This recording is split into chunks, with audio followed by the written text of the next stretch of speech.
The Red Web, Chapter 19, Reconquest. Lau had grown accustomed to bodies working as an enforcer. He encountered them fairly often on patrol, had to deal with calling the corpse cart and identifying the deceased. He was experienced in this particular way. But nothing he experienced prior to the uprising prepared him for what the Hive would become. Where once a body was an unusual occurrence and his main focus when discovered, now death was an integral part of the landscape.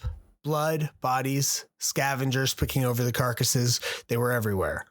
The Corpse Guild hadn't been seen in the dome in several cycles. He guessed they'd cloistered themselves in their corpse farms to protect the food supply, but there was also the alternative possibility that they'd been killed or gone over to the other side. There was no way to know. He shook himself out of the thought, trying to suppress his revulsion at the stink of rot surrounding him. There was work to be done.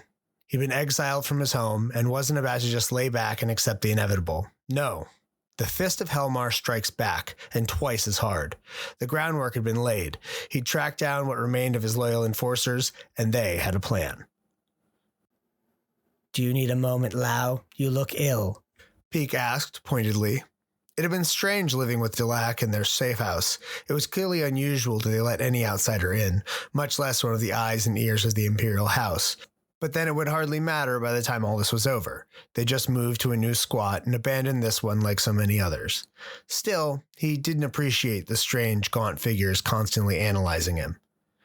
"Yeah, just overpowered by the stench out here. It's hard to imagine this ever being cleaned up." Lau stood, brushed off his uniform, and put his helmet on, activating the rebreather. "Order first, then recovery. Once the many hands of Necromunda are brought to bear, any task is possible, even ours." Peak spoke with an emotionless drone, making it hard to tell how sarcastic he was being at any given moment. "About that, you said you found muscle. Want to enlighten me who we're fighting with? That precinct is a fortress, and I'd like to know our forces, know whether we can count on them."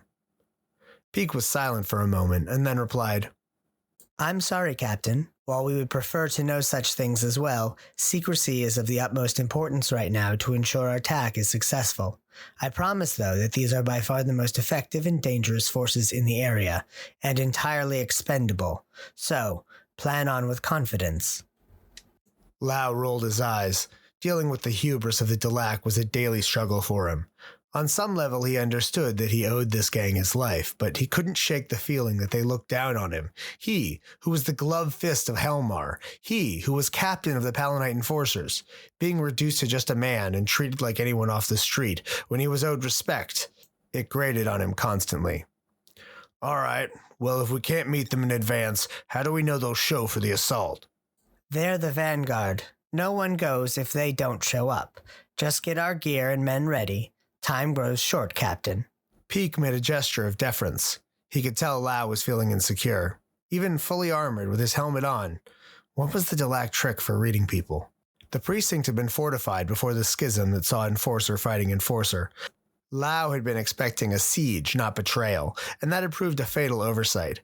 Now, the few surviving officers and their wretched comrades had taken up residence in his fortress, with some of the best stocks of supplies in the whole dome. Enforcer precincts are built to be defensible. Uprisings on Necromunda are as old as the hives themselves. Cramming people into such quarters inevitably breeds discontent, even more so when they starve and we brutalize them en masse. But Lau also knew his building, knew ways in that others might have missed. The problem was the tunnel entrance to his office was a tight squeeze, ending with a ladder only large enough for a single file entrance. This was a useful way for the captain to get in and out unnoticed, but it was hardly an effective entrance for an assault. As a result, the plan was multiple coordinated attacks, drawing defenders to the outside walls, giving the enforcer remnants and a handful of Delac time to get in, secure the captain's office, and begin clearing the defenders from the inside out. Lau didn't like the plan. He hated the idea of relying on unseen allies, hated that he had only provided the secret entrance, and that the rest of the plan was to trust these shifty pale gangers to take the precinct for him. Still, a chance to fight for what was his that wasn't a suicidal charge did have a certain appeal, so he went along with it. As they navigated the tunnels, Lau felt the anxiety rising in his stomach. There would only be communication between Delac agents coordinating the assault, so he was thoroughly in the dark of the goings-on. Lau knew that the tunnels were radio shielded, but Peek had told him they didn't rely on radio for comms, whatever that meant. He made a mental note to look into what the hell these gangly freaks actually are once the dust settled. Something was off. Ladders up ahead. Entrance can only fit one at a time. We need to be cautious. The House of Shadow is always cautious. A new voice echoed from ahead. In the impenetrable black of the tunnel, it was impossible to tell who, but they had the monotone voice he'd come to expect from Delac agents. Who the hell is that, Peek? Not a part of the plan. Peek's voice had the barest tone of panic, so Lau dove for cover as the tunnel lit up with gunfire. The flashes were dim, suppressed by a gun shroud, but in the utter black, that was enough. Lau chucked a gas grenade toward the light and opened up with his bolter. If it was an agent of Delac, he would need to outthink his opponent. Gas wasn't going to do it. Peek, where the hell did you go? Busy, Captain. The Delac sounded like he was suppressing pain. He must have been hit. The rest of the enforcers had fallen into a defensive formation, suppressor shields covering the front while the gunners hid behind, popping shots down range. More incoming fire. Lau was hit twice in his armor, but the shots glanced off his shoulder. Between the sound and the impact, he was pretty sure that his opponent had a flechette pistol. They don't pack much punch, but one of the little needles inside could take him out of the fight for good if it penetrated his flesh. Flashing through his view filters, he could find nothing, no heat signature, nothing. Strange. Nobody could disappear completely. And then a second later, a figure was on top of him, appearing as though translating from the shadow, glowing power sword arcing downwards to the captain faster than he could even react. Crack! The sound of two power fields colliding, and the ionized smell hit, but no pain. Lau looked up and saw Peek, himself wielding a nearly identical blade, parrying the blow. The sword fight was brief, a flash, too fast to follow, and the intruder fell, his head rolling off his shoulder as his body collapsed. Peek fell to the ground a moment later. Captain, this is our moment. The injured fighter broke the seconds of silence that followed the duel. Can you continue? You're pretty beat up. Flechette got me in the first volley. In my pack, there's a bundle of chems. I need the one with the red skull on the vial.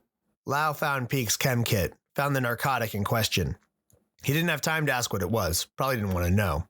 The vial went into the auto-injector and into the Delac's arm. Peek's muscles tensed, his body reacting to the foreign agent rushing through his bloodstream, and a moment later he was up. Wait, Lau interjected. You're losing blood. He pointed at the blood flowing from a puncture in his abdomen. The duel had been closer than Lau could tell, the two shadows nearly killing each other. Just an inch to the right, instead of applying a dermal mender patch, she'd be saying a prayer to the God Emperor. As they climbed up the access ladder, Lau decided to ask his companion the obvious question. So, not all is well in the House of Shadows either. No, as you saw, like everything else, we are taking sides. I've never seen two Delac fight before. Is that common? Open hostilities are rare, but only because there are so much more effective ways to deal with conflict. Suffice to say, we are all in a state of slow-moving competition with each other, which can get violent at times. At the top of the ladder, they opened the hatch, Lau taking point and climbing into his office first. They were lucky. The fighting outside had drawn whoever was occupying the space out. Looking around, Lau saw makeshift mattresses, the mess of ration wrappers and discarded clothing. Personal possessions. One of the rats was living in here. This wouldn't do. The rest of the strike team made their way up the ladder and into the small office. No sense waiting now. The Delac said through gritted teeth. Lau couldn't tell if his affectation was due to pain or the mystery narcotic, but either way he opened the office door, his subjugator stepping out, shields forward, establishing a defensive position. The precinct was in chaos. The bullpen had been made into a makeshift armory, but the occupants weren't anticipating their arrival, so the response to the line of black-clad enforcers streaming out of the captain's office was more shock than conscious realization was what was about to happen. And then, a moment later, the shooting stopped. A half dozen now lie dead. Peek had broken out from the defensive line in a frenzy and was slitting the throats of the fallen to ensure they stayed down. The squatters were an eclectic mix, a Goliath, a few Orlocks, two enforcers with their armor painted a red color. The team moved along the interior of the fortress towards the defensive positions their allies were assaulting. Peek ran ahead, ignoring calls from the enforcers to wait and stick to their defensive formation. When they finally caught up to him, standing on the edge of a parapet, bodies at his feet, he looked out and took stock of the state of their fight. Lau saw for the first time who their allies were. A swarm of orange overcoats, recognizable as Factoria uniforms, rushing towards the walls, being gunned down en masse. Something was strange about them. They were faster than they should be, and despite the clear firing lanes, several had made it through to scale the defensive positions, which were nearly sheer. But how could they be so resilient and possess such inhuman athleticism? Lau advanced to get an eye on one of the bodies of the fallen attackers, recoiling as he noticed the ridged forehead and mutated claws of one of the creatures who had cost him his legs. What the hell is that? You made a deal with those freaks? Captain, I told you you'd be better off not knowing who our allies are. That is still the case. But these creatures are dangerous. Which is exactly why we may win this battle.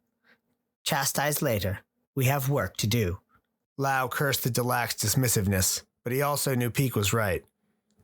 Taking back the precinct had to come first.